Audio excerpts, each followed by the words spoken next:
Hi, I'm John Green. This is Crash Course U.S. History, and today we're going to discuss economics and how a generation of Mr. Green, is this going to be one of those boring ones with no wars or generals who had cool last words or anything? All right, me from the past. I will give you a smidge of great man history, but only a smidge. So today we're going to discuss American industrialization in the decades after the Civil War, during which time the U.S. went from having per capita about a third of Great Britain's industrial output to becoming the richest and most industrialized nation on Earth.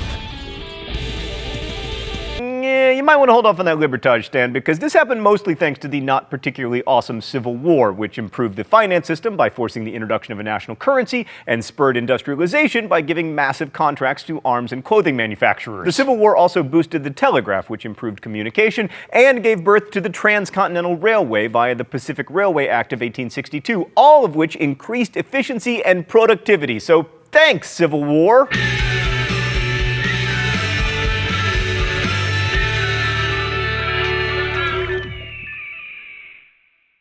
If you want to explain America's economic growth in a nutshell, chalk it up to G, D, and L. Gerard, Depardieu, and Lohan. No, geography, demography, and law. However, while we're on the topic, when will Gerard Depardieu and Lindsay Lohan have a baby? Stan, can I see it? Yes! Yes! Geographically, the U.S. was a huge country with all the resources necessary for an industrial boom. Like, we had coal and iron and later oil. Initially, we had water to power our factories, later replaced by coal. And we had amber waves of grain to feed our growing population, which leads to the demography. America's population grew from 40 million in 1870 to 76 million in 1900, and a third of that growth was due to immigration, which is good for economies. Many of these immigrants flooded the burgeoning cities as America shifted from being an agrarian rural nation to being an industrial urban one. Like, New York City became the center of commerce and finance, and by 1898 it had a population of 3.4 million people, and the industrial heartland was in the Great Lakes region. Chicago became the second largest city by 1900, Cleveland became a leader in oil refining, and Pittsburgh was a center of iron and steel production. And even today, the great city of Pittsburgh still employs 53 steelers. Last but not least was the law. The Constitution and its Commerce Clause made the U.S. a single area of commerce, like a giant customs union. And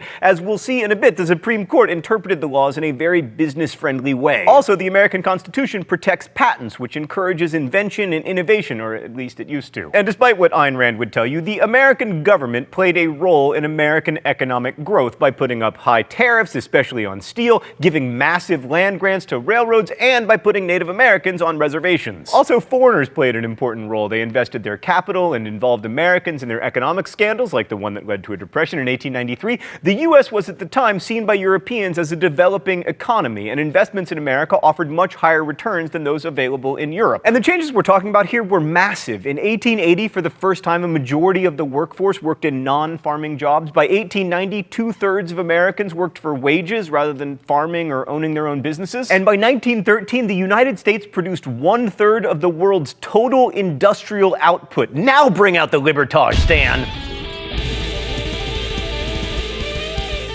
Awesome, and even better, we now get to talk about perennially underrated railroads. Let's go to the thought bubble. Although we tend to forget about them here in the US because our passenger rail system sucks, railroads were one of the keys to America's 19th century industrial success. Railroads increased commerce and integrated the American market, which allowed national brands to emerge like Ivory Soap and A&P grocery stores.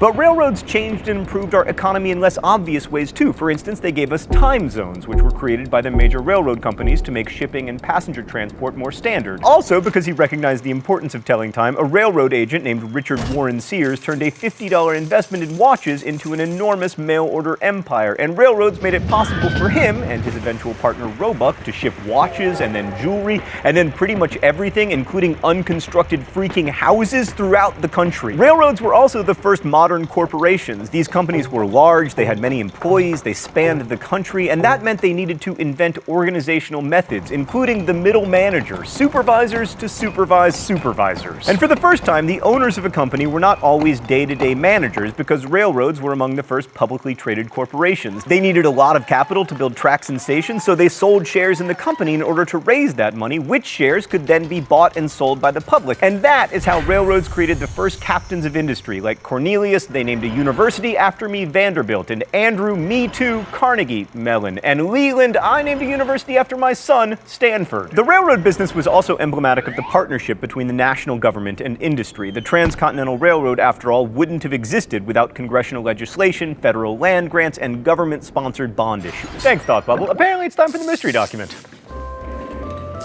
The rules here are simple. I guess the author of the mystery document, and if I'm wrong, which I usually am, I get shocked. All right. The belief is common in America that the day is at hand when corporations far greater than the Erie, swaying such power as have never in world's history been trusted in the hands of mere private citizens, controlled by single men like Vanderbilt, will ultimately succeed in directing government itself. Under the American form of society, there is now no authority capable of effective resistance. Corporations directing government, that's ridiculous. So grateful for federal ethanol subsidies, brought to you by Delicious Diet Dr. Pepper. I can taste all 23 of the chemicals. Anyways, Dan, I'm pretty sure that is noted muckraker Ida Tarbell? No! Henry Adams? How are there still Adamses in American history? Oh, that makes me worry we'll never escape the Clintons. Anyway, it should have been Ida Tarbell. She has a great name. She was a great opponent of capitalism, whatever.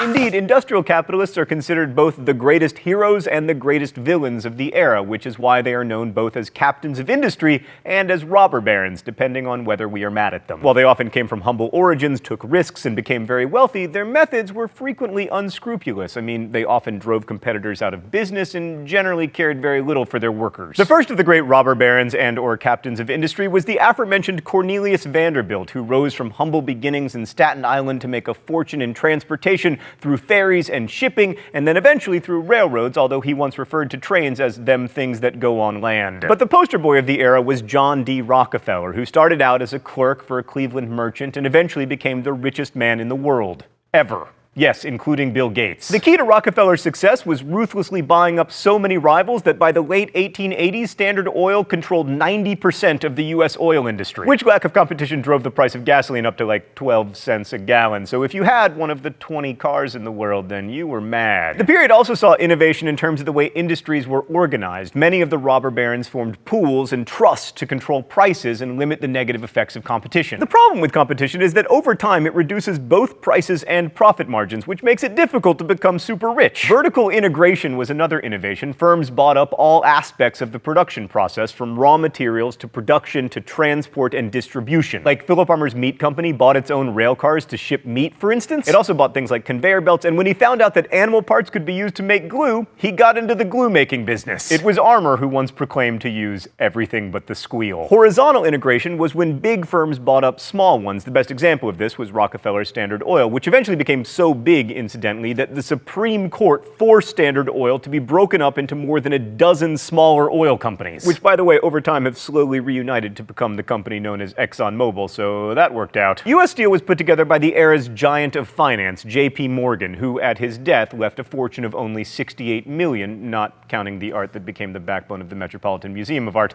leading Andrew Carnegie to remark in surprise, and to think he was not a rich man. Speaking of people who weren't rich, let us now praise the unsung heroes of industrialization, workers. Well, I guess you can't really call them unsung because Woody Guthrie.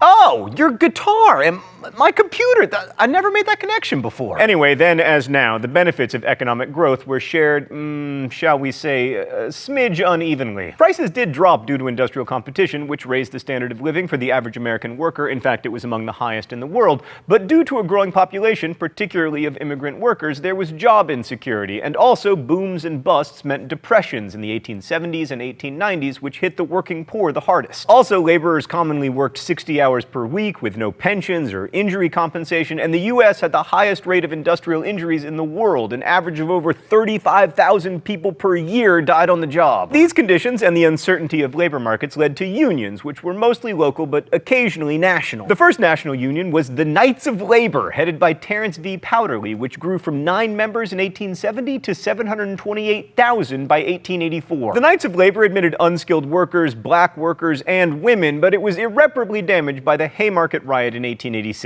During a strike against McCormick Harvesting Company, a policeman killed one of the strikers, and in response, there was a rally in Chicago's Haymarket Square at which a bomb killed 7 police officers. Then, firing upon the crowd, the police killed 4 people. 7 anarchists were eventually convicted of the bombing, and although Powderly denounced anarchism, the public still associated the Knights of Labor with violence, and by 1902, its membership had shrunk considerably to 0. The banner of organized labor, however, was picked up by the American Federation of Labor, labor under Samuel L. Gompers. Do all of these guys have great last names? They were more moderate than the anarchists and the Socialist International Workers of the world and focused on bread and butter issues like pay, hours, and safety. Founded in 1886, the same year as the Haymarket Riot, the AFL had about 250,000 members by 1892, almost 10% of whom were iron and steel workers. And now we have to pause to briefly mention one of the most pernicious innovations of the era, social Darwinism, a perversion of Darwin's theory that would have made him throw up, although to be fair, almost everything made him throw up. Social Darwinists argued that the theory of survival of the fittest should be applied to people, and also that corporations were people. Ergo, big companies were big because they were fitter, and we had nothing to fear from monopolies. This pseudoscience was used to argue that government shouldn't regulate business or pass laws to help poor people. It assured the rich that the poor were poor because of some inherent evolutionary flaw, thus enabling tycoons to sleep at night.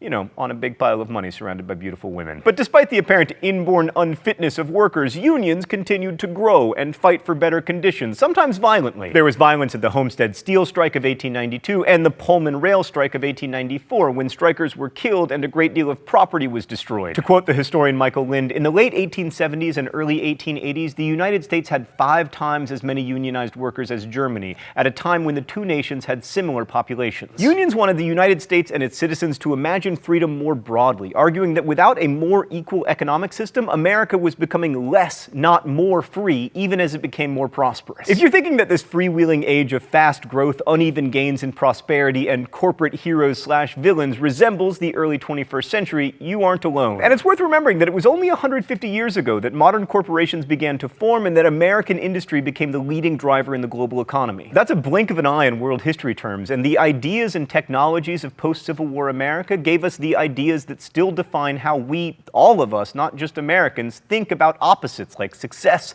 and failure, or wealth and poverty. It's also when people began to discuss the ways in which inequality could be the opposite of freedom. Thanks for watching. I'll see you next week. Crash Course is produced and directed by Stan Muller. Our script supervisor is Meredith Danko. The associate producer is Danica Johnson. The show is written by my high school history teacher, Raul Meyer, Rosiana Hals-Rojas, and myself, and our graphics team is Thought Cafe. Each week, there's a new caption for the Libertage. You can suggest captions in comments, where you can also ask questions about today's video that will be answered by our team of historians. Thanks for watching Crash Course. Make sure you're subscribed, and as we say in my hometown, don't forget to be awesome.